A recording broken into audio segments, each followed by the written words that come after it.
Danes te naučim, kako pravilno prepečeš meso. Ja, prav si slišal. Prepečeš. Svinjsko vratovino narežemo na palčke. Pecilni prašek bomo dodali, ker se bo s tem meso dosti lepše zapeklo in ostalo bolj sočno. Škrob pa bo poskrbel za skorico in omako. Zelenjavo in limetine liste zrežemo na trakce in palčke. Opram basmati riž stresemo v ponev in nalijemo hladno vodo en noht nad površino riža. Ko riž zavre, kuhamo 10 minut in potem pokritega odstavimo do postrežbe. Vse je pripravljeno, zdaj pa pečemo. Najprej meso. Če misliš, da je to dovolj, ni še ga treba peči. Ko je res fajn zapečeno, dodamo zelenjavo in pečemo še 30 sekund.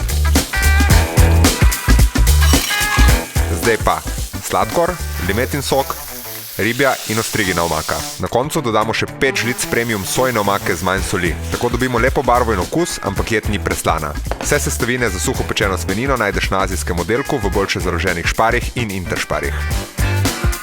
In to je edini recept, kjer ti dovolim prepeči meso.